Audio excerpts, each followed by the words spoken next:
Hello everyone, my name is Jun and I'm from Japan. Welcome to my channel. Usually I post watch repair videos. This video is a different type of video than usual. The point of this video is to show you the tools I use. I'm not a professional watchmaker and I'm doing this as my hobby. Unlike professional watchmakers or other experienced hobbyists on YouTube, I don't have so many tools. Rather, I repair my watches with minimum and cheap tools. I'll introduce everything I use and how I use it for this Omega. Let's get started. Before touching a watch, I wear finger coats to avoid leaving fingerprints on parts. This is disposable, so I change them whenever they get dirty during a service.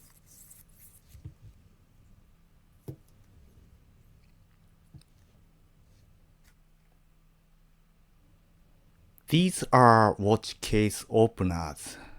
These are the first tools I bought to start this hobby. I found them on Amazon and the quality is poor, but it works okay so far.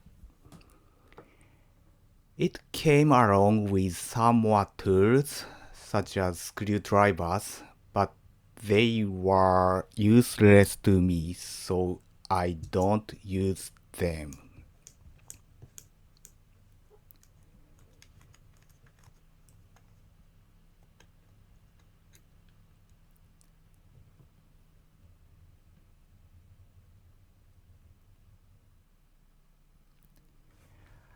I mainly use two sizes of screwdrivers, 1.0 and 1.2 millimeters. Keeping the tip of the screwdriver in good shape is very important. The tip should exactly fit to the slot of the screw head. The width and depth of the slot are slightly different on each movement. I adjust the tip with sharpeners before disassembling a movement. I use three types of tweezers. The point should be perfectly aligned for a firm grip, so I always check and sharpen them before using them. Brass tweezers are soft and it doesn't scratch parts, but they are not as durable as the stainless steel tweezers, so it's not good at handling heavy parts like the main plate. Plastic tweezers are used for more delicate parts like hands and dials.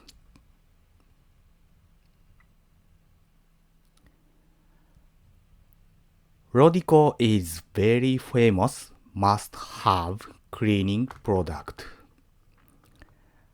I use it to remove dust and oil from parts. You'll see some other use cases in this video.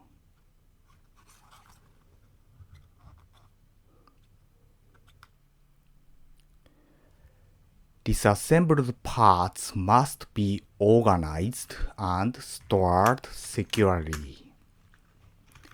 I use bead storage containers. I store the removed parts in a compartment with the screws to separate them from other parts and similar screws. A loop is another must-have tool. This is another cheap item found on Amazon. I'm testing the screwdrivers.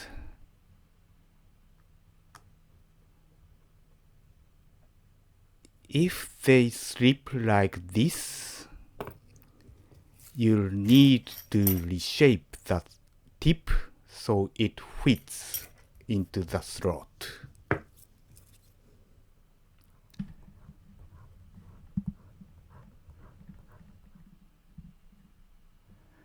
Let's see the basic steps of disassembly. I'm removing the automatic module. For small screws, I use a small screwdriver and brass tweezers. I also use Rodico to pick up parts.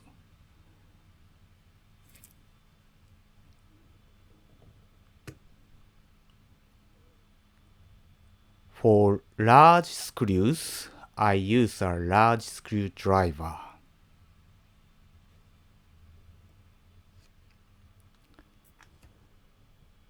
After removing the screws, find a slot to lift and remove the plate. And here it is. These are the basics of disassembly work. Let's see the basic steps again. Removing screws,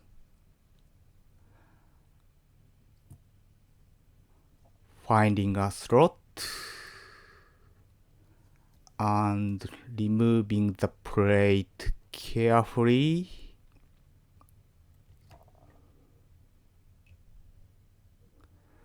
Then storing the parts in the container.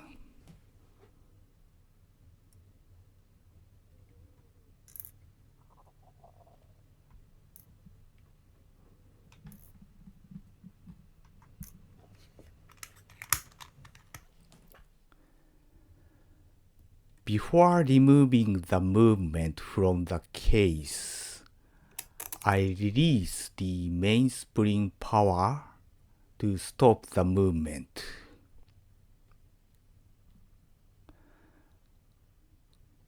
I also align the hands.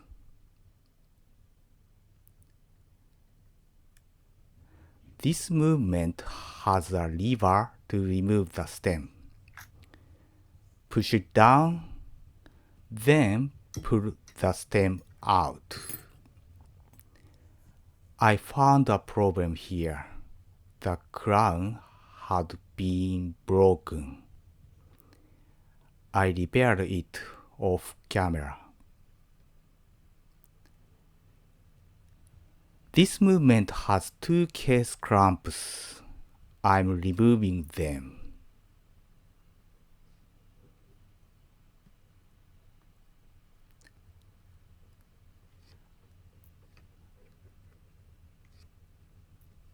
Then we can take the movement out. Use a watch cushion if you have one. Did you see something wrong? Yes, where was this screw used in?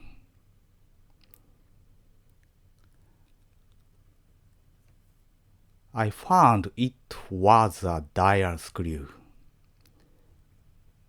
Let's keep going for now. Before removing the hands, place a plastic bag to avoid damage to the dial.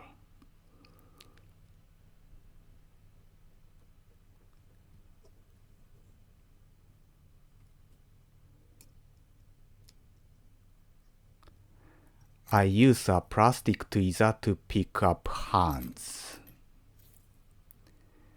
To remove the dial, we need to unlock the dial screws.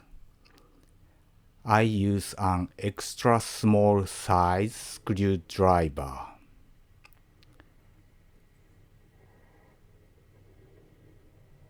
There should be two legs for this dial, but one of the feet had been broken, unfortunately.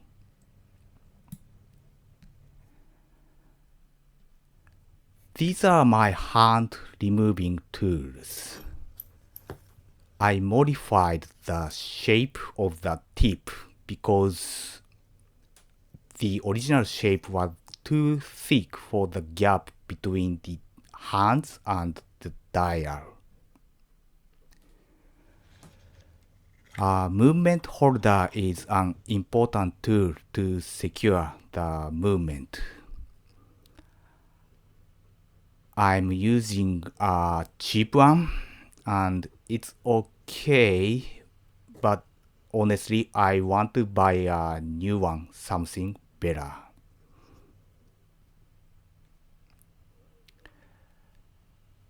Since the balance assembly is very fragile, I remove it first.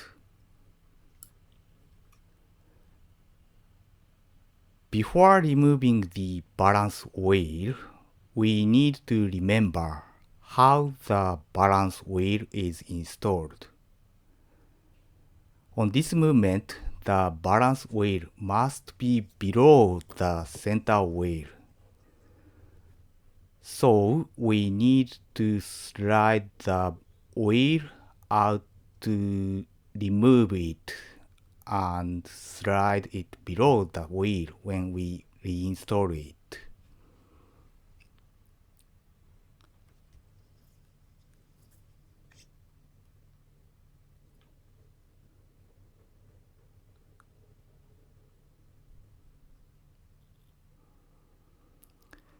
This movement has a second pinion and its friction spring.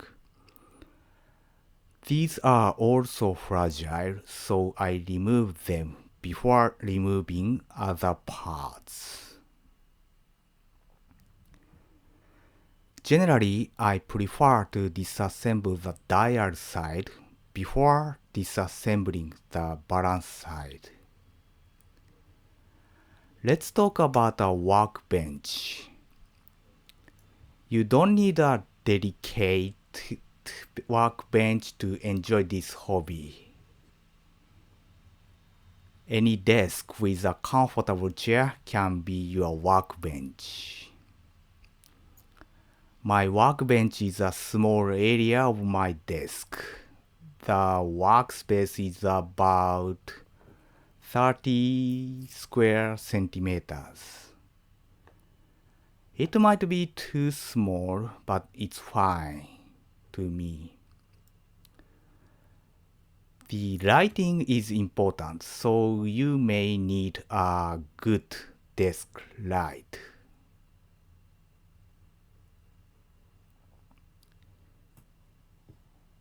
In the video, I'm removing the cannon pinion. I don't have a removal tool, so I use a tweezer carefully. Back to the workbench topic. To protect my desk from damaging and getting dirty, I use a mat. Actually, it's not a watchmaking mat. My one is kitchen goods sold as a baking mat, and yeah, it's very cheap one. I bought the mat for 100 Japanese yen at Daiso Japan. Daiso is one of Japan's 100 yen shop brands. Almost everything can be bought for 100 Japanese yen. That's less than a US dollar. You'll see more 100 Japanese yen goods later.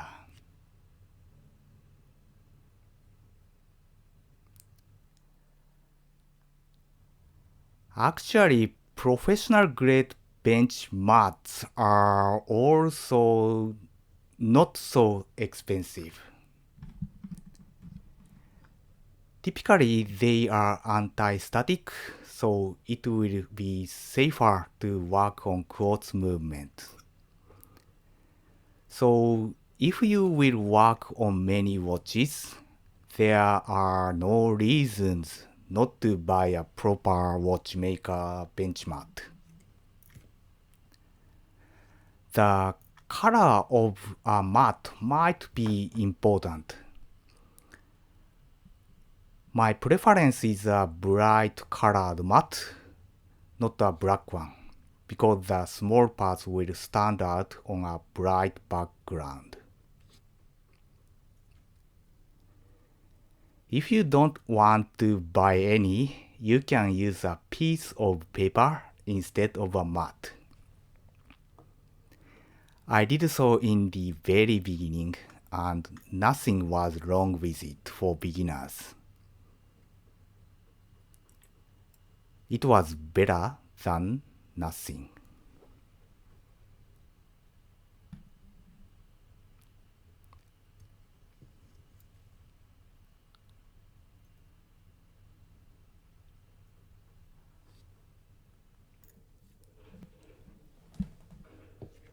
In the video, the movement is almost disassembled. I'm removing the ratchet wheels to remove the main spring barrel bridge.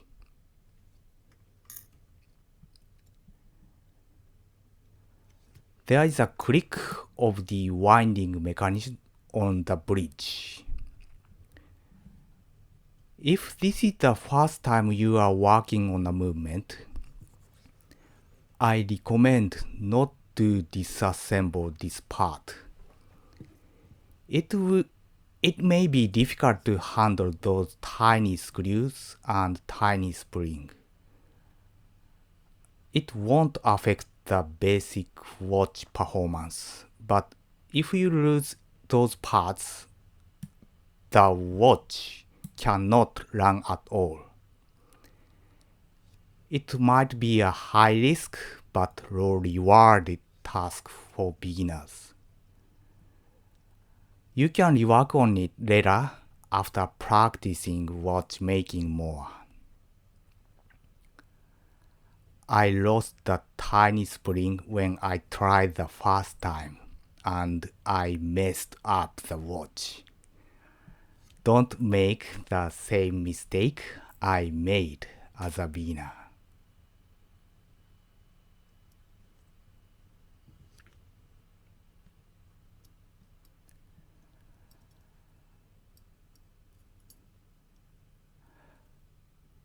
For the same reason, if this is the first time working on a movement, I don't recommend removing the main spring from the barrel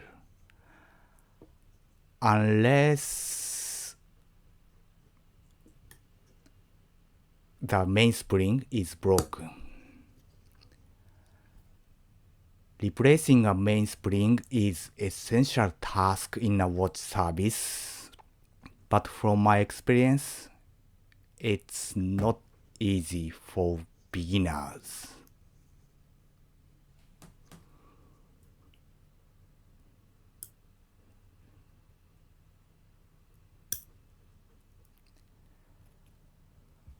We succeeded in disassembling the movement completely.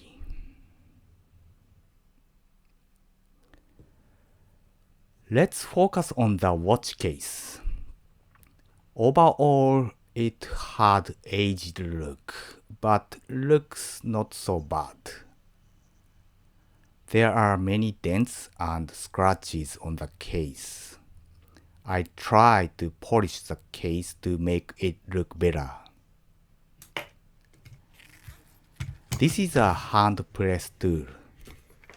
I will press the crystal out from the case.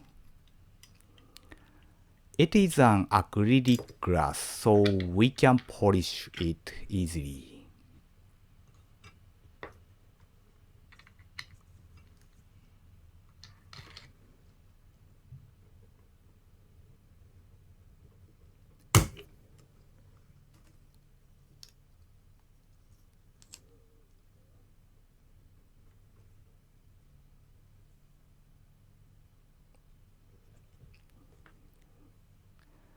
I'm checking the details of the case carefully before polishing the case. I don't remove the stem tube. The case gasket has disintegrated. I cannot reuse it, so I'm removing it.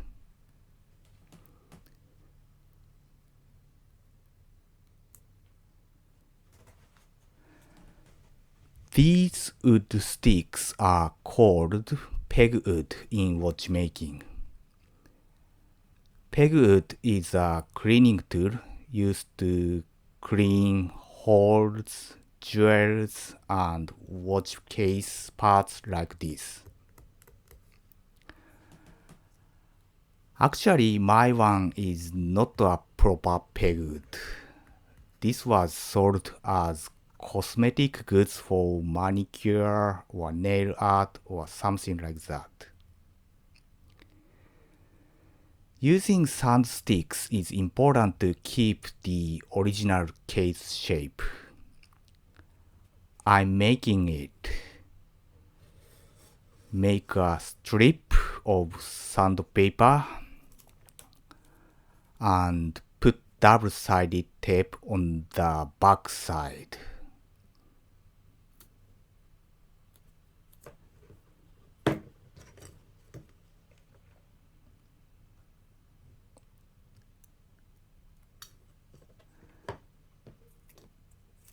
Then put it on a wood bar stick. I use 3 grits of sandpapers, 800, 1200, and 2000.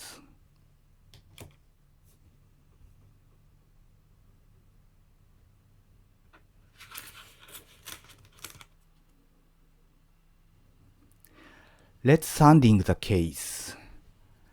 I cannot remove the deep scratches and dents. I want to remove minor scratches from the case with keeping the original case shape and without over polishing. I'm trying to keep the flat surface as is and always go in the same direction to avoid making random scratches. Check the result many times through the process. That's my current best practice.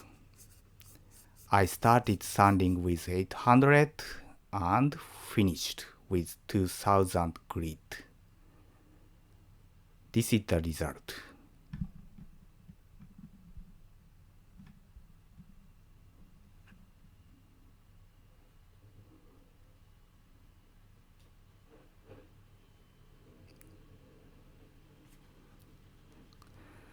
Then polish the case with polishing compounds. Doing it by hand sounds time-consuming, but not much actually. This is a result after 1 minute polishing. As long as you are doing this by hand, you don't need to worry too much about over polishing. But it will be better to try to keep the flat area as flat as possible.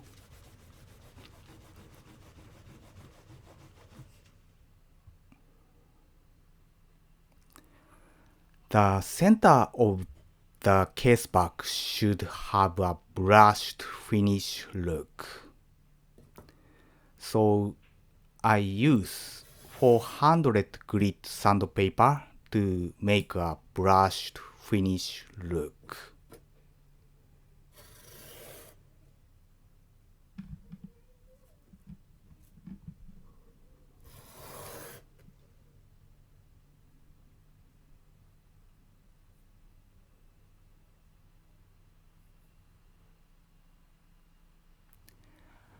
I'm doing the same for the crystal. This is an Omega original plexiglass, so it has a tension ring. We need to remove it before polishing it.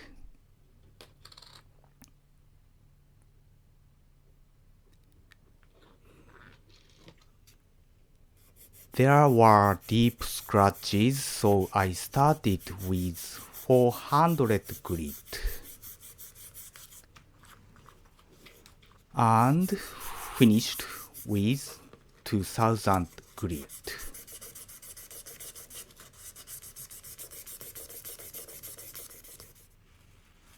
After removing the scratches, I polished the surface with a plastic polishing compound.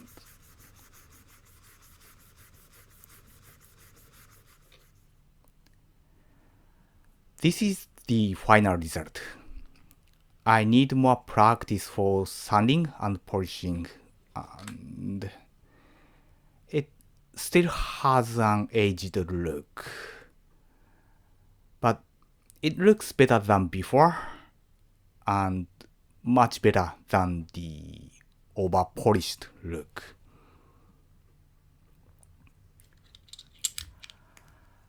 I attached the glass to the case using a press tool.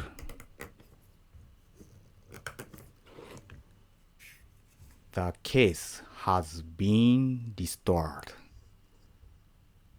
The next step is cleaning the movement. Since I don't have a watch parts cleaning machine, I will clean all parts by hand. First, we need to remove old oil from jewels. I use a pegwood and Rodico.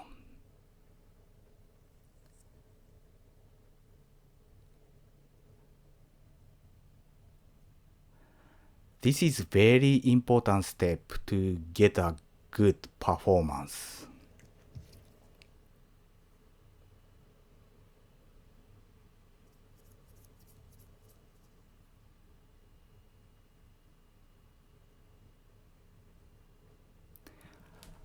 After this pre-cleaning, I use a flashlight to check if all oil is removed and check if the jewels don't have cracks.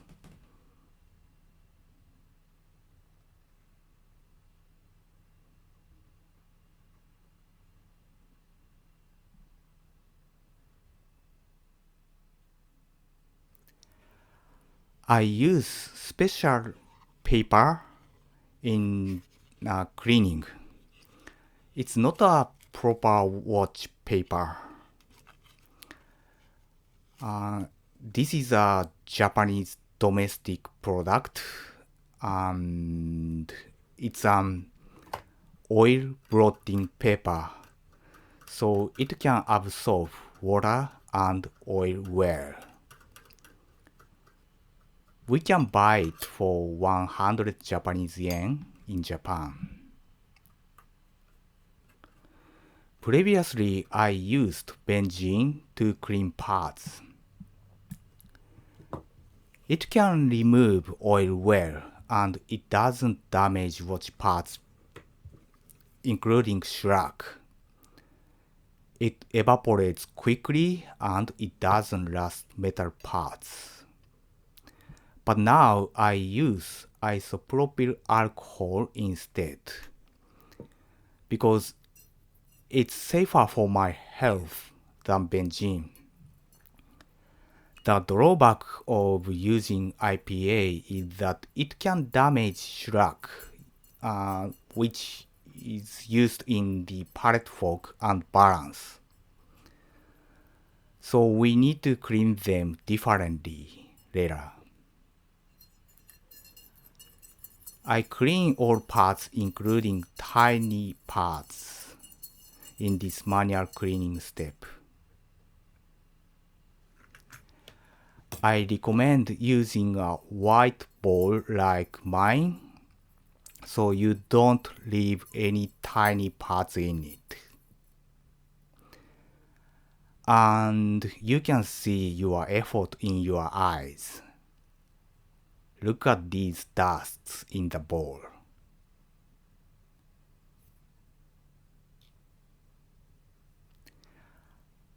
I still use benzene to remove heavy sticky oil and grease.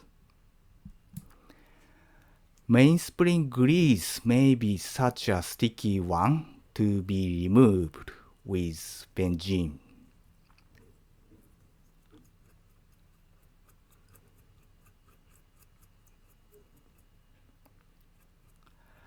I also check all parts in this pre-cleaning step.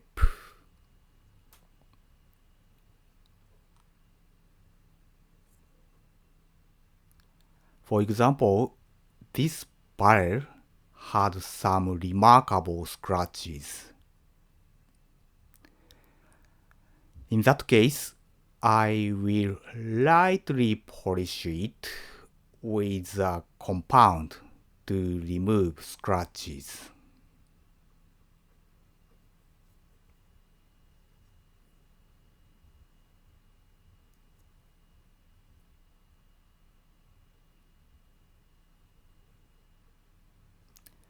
And this is the result.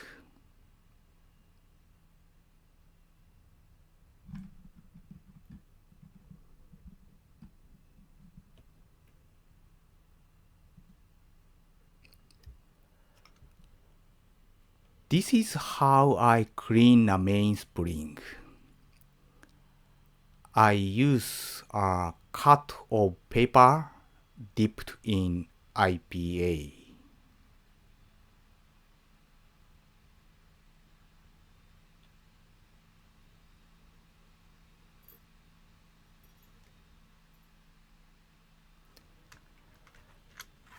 It is difficult to clean the details such as gels and pivots only by hand. I use an ultrasonic cleaner to make sure that the parts are cleaned completely. I use water-based ammoniated watch cleaning solution.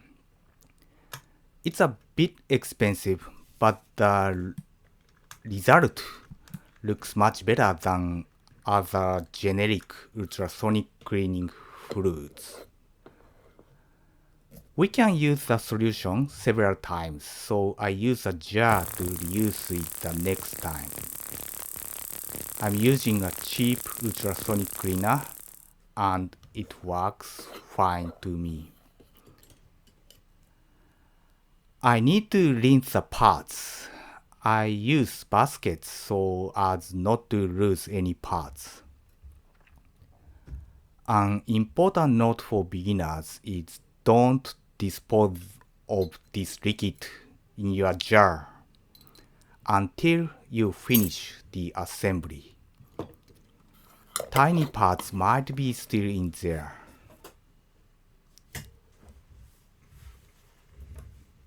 I covered parts with another basket and I flushed off the solution with tap water.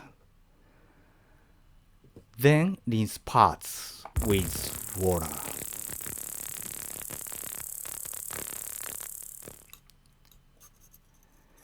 We need to remove water so as not to rust metal. Also, tap water may contain some minerals that may leave stains. I use a clean IPA to replace water on parts with IPA. This is the final cleaning step.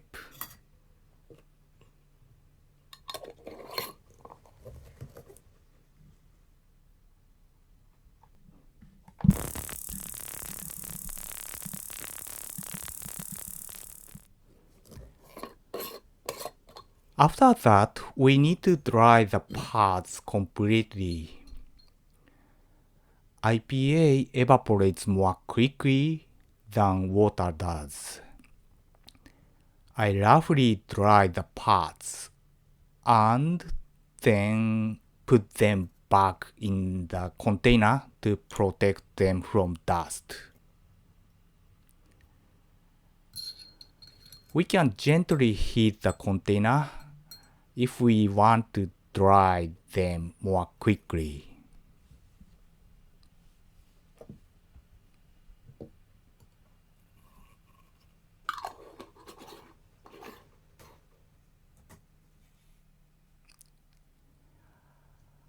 I clean fragile parts separately with benzene.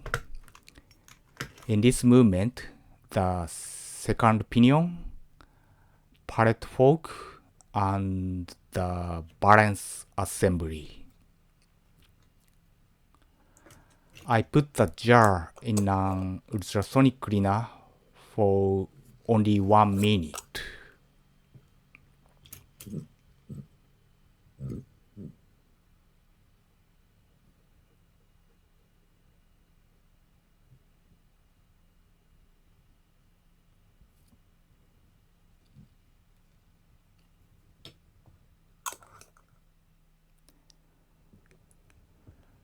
This movement has a reversing wheel in the automatic winding module.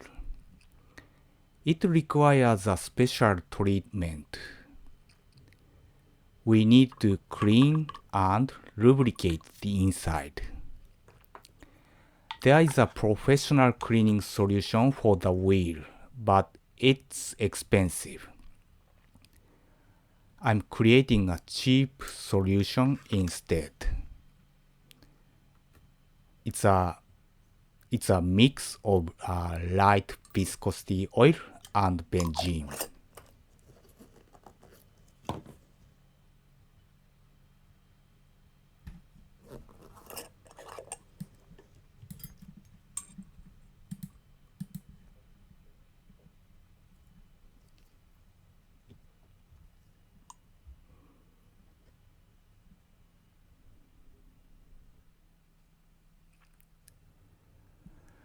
We should always replace the mainspring with a new one to get a better performance. But I will reuse the mainspring this time, so I will apply a thin layer of oil to it.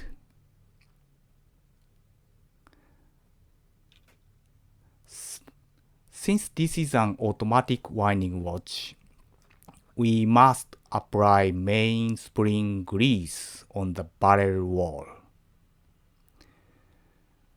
We don't need it for manual winding movements.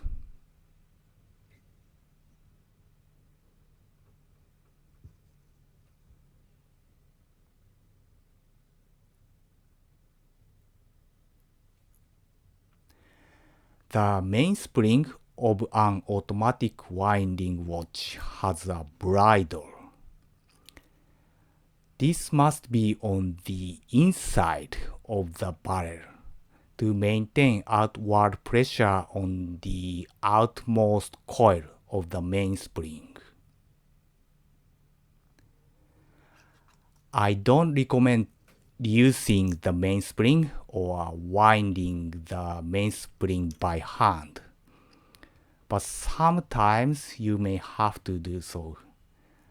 I'll show you how to you need some practice to do this and be careful not to scratch the barrel. Replacing a mainspring with a new one is much easier and it's the best practice. Please watch another video on how to replace a new mainspring.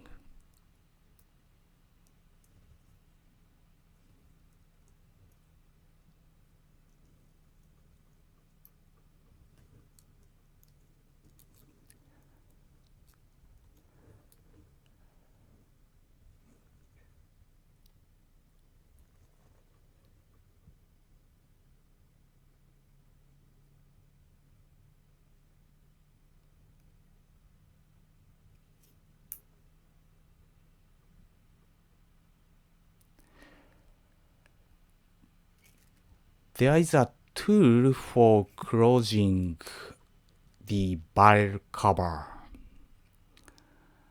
but I don't have one, so I used a pair of nuts this time.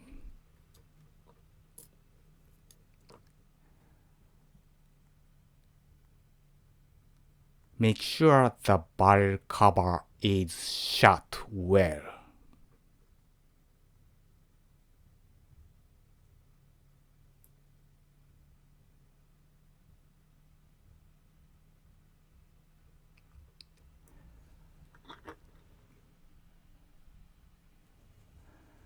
This is my set of oils I use during assembly.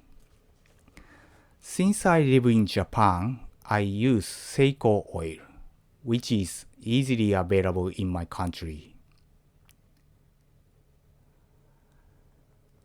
S3 is a mainspring grease.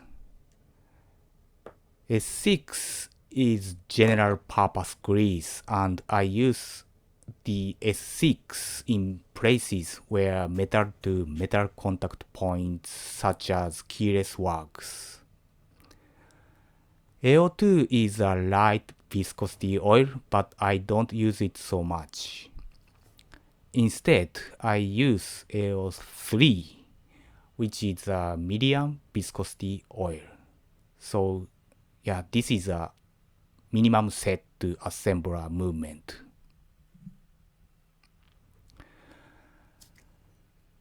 Assembly should be done in the reverse order of disassembly. Set the parts in place one by one.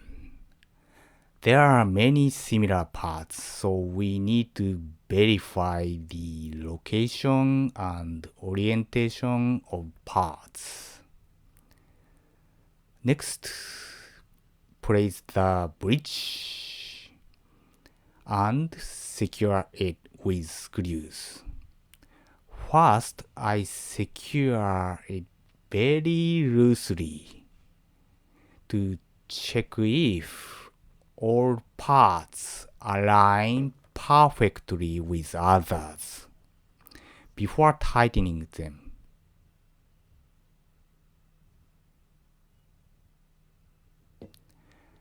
Then I screwed them 90% tightly to check again just in case.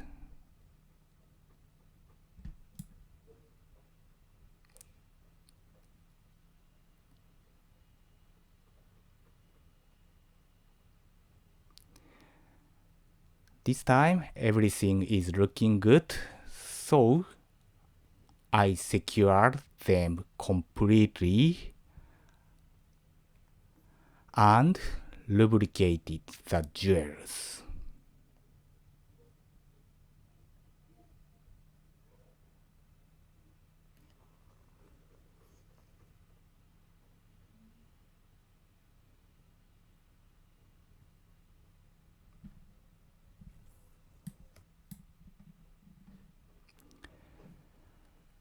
This movement has more than 50 parts, so I need to repeat the steps again and again. Place the parts, tighten the screws, verify the alignment, and tighten securely.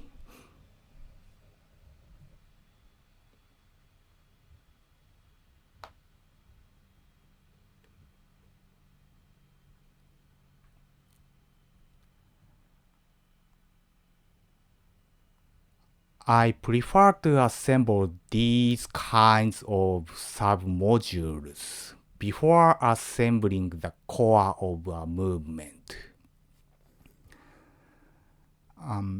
Because this is sort of warm up to me before working on more complicated parts.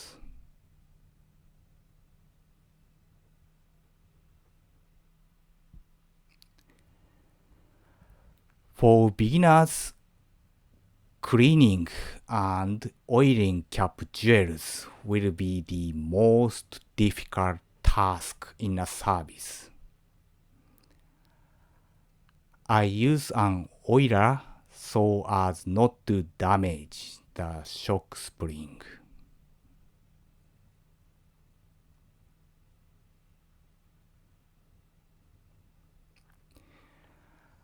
I use benzene to clean jewels. It's important to polish the flat side of the jewel.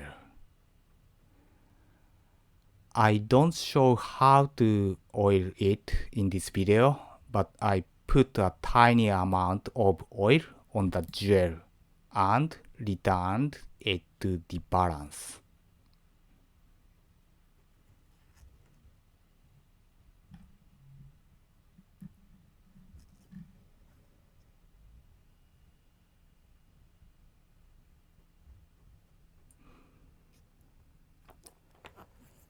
The shock spring can be popped out no matter how we carefully work on it.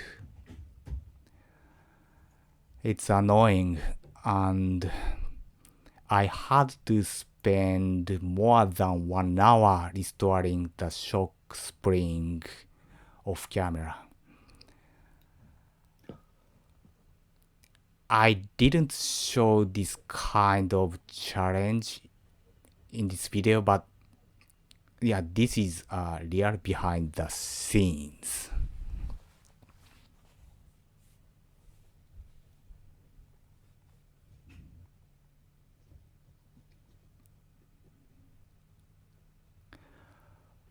All parts are ready and waiting for assembly. Let's build them up. This is the Omega 565 movement, which is a very popular vintage watch movement. It is a well-designed and reliable movement. It's easy and fun to work on.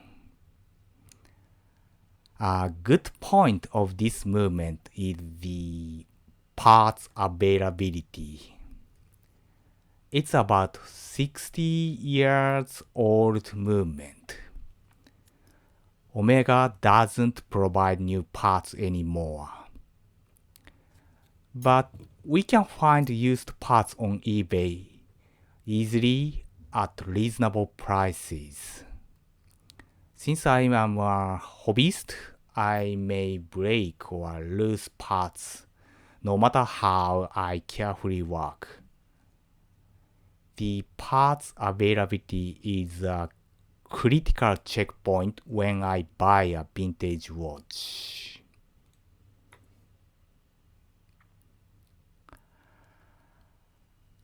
Another critical point is whether I can find information about the watch and the movement. When I buy a service watch that I've never serviced, I will try to find a technical sheet by the manufacturer and YouTube videos made by professional watchmakers. We can see a lot of Omega content online, and they help a lot to learn about the movement. Also, learning the watch before buying it is a good practice to keep me away from buying fake watches. In the video, I assembled the train wheels and checked if they run smoothly, lubricated jewels of camera. It's just a few minutes on a video, but actually I spent a few hours assembling just for these parts.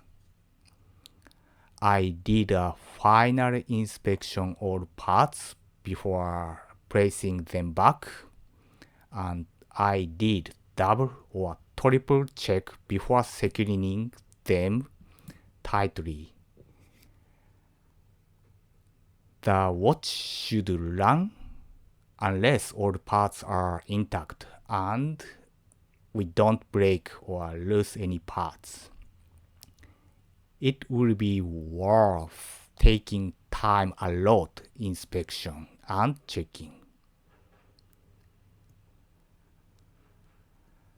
Doing watch restoration yourself will be much more fun than watching such videos. I never thought it would be so much fun when I started this hobby. If I had known the facts, then I would have bought the proper tools at the beginning. Anyway, let me tell you about watchmaking journey. The first vintage watch I bought was a quartz Omega watch. I just cleaned the watch and replaced the battery with a new one. But soon I started trying to service a mechanical movement. I bought some cheap broken wristwatches such as Seiko, Citizen, and non-brand Swiss vintage watches. Practice makes perfect, so I worked on the same watch again and again until I got a good result. I also worked on some ladies' watches because ladies' watches are sold at cheaper than men's watches. And actually, it was good for practice managing tiny parts. I confess that I broke many of them in the practice phase, but who minds if I break a broken cheap watches? And yeah, I still have them as parts for the future repair. Anyway, that's how I learn watchmaking. If you want to try this hobby, actually, I highly recommend you to try it. I recommend buying a Seiko or a Swiss watch with an ETA movement because they are not so expensive and you can find technical information online a lot. And easy to buy a donor watch in the worst case. It promises to succeed as long as you work carefully and never give up. Then you can enjoy your achievement on your list every day.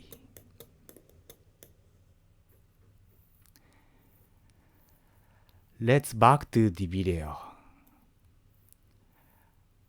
I almost completed the assembly.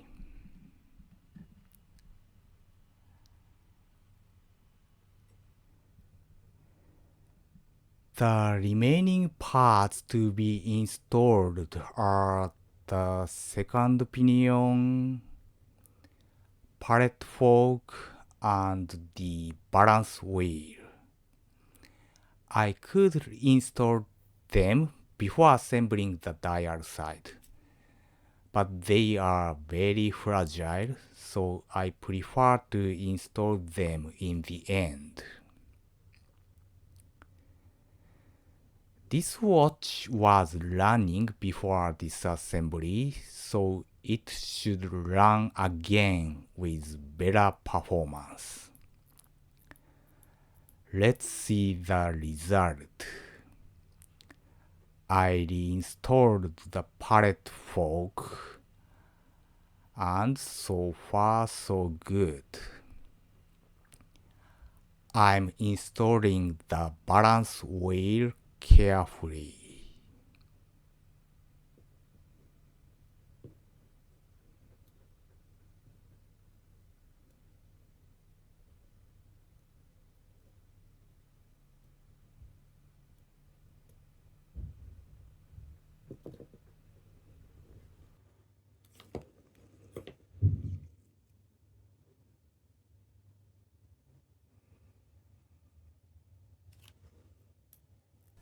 I don't regulate a watch in general. Also, I don't recommend doing it unless you are sure you need to do it. From my experience, there won't be so many cases. We really need to adjust the rate and error, because the manufacturer or a professional watchmaker must have regulated the watch in the previous service.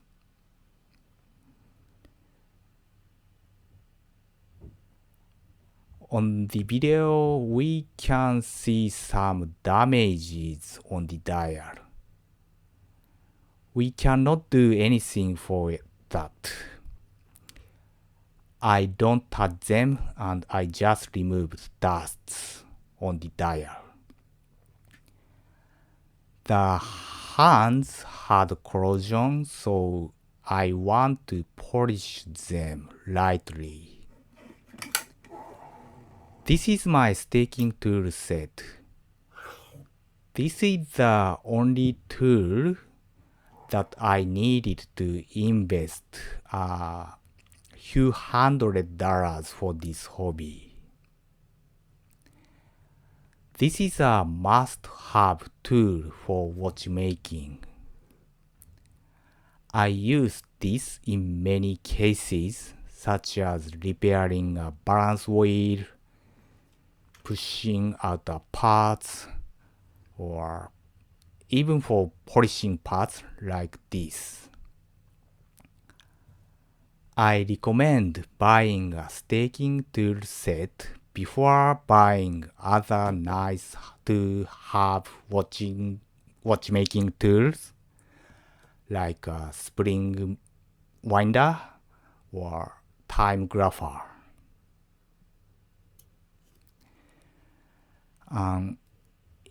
In my opinion, you don't need to buy a main spring winder unless you are not a professional watchmaker. Best practice is replacing the main spring with a new one instead of winding and reusing the old one. You can buy a lot of new springs for the same amount of money you'd buy a main spring winder.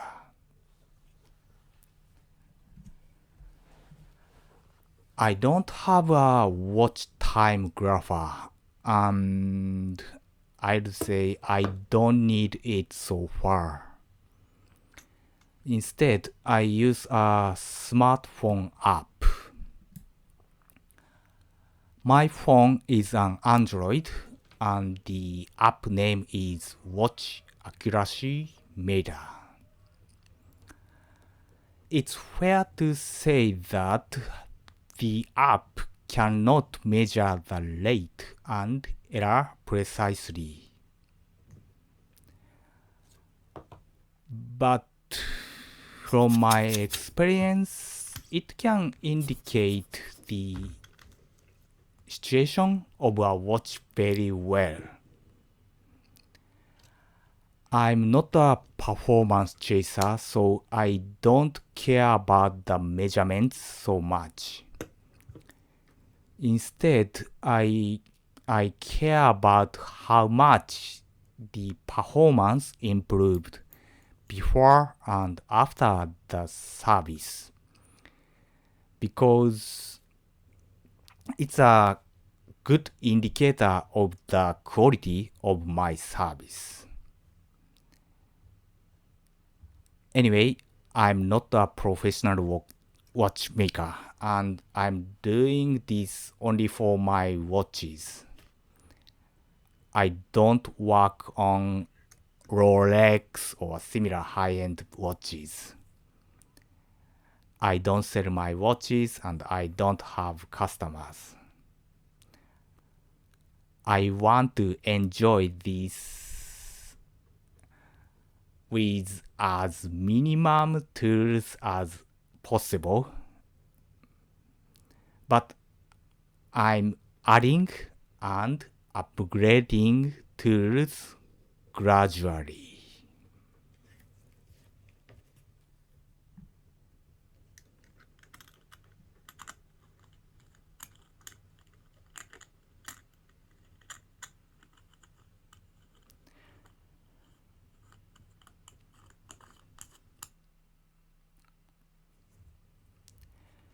Demagnetizing is a must to do. This is a cheap tool I use. You can use your smartphone compass app to check if your watch is magnetized or not. If your watch is magnetized, you will see noticeable movement of the compass needle when you moving your watch closer to your smartphone. Usually, a magnetized watch will run too fast. This is a performance comparison of the before on the left and after on the center.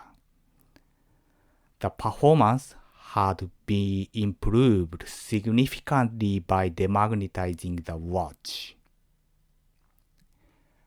I didn't regulate the watch. I just demagnetized the watch. The right side image shows the performance 1 month later after the service. The beats have become more stable and the amplitude has improved a little.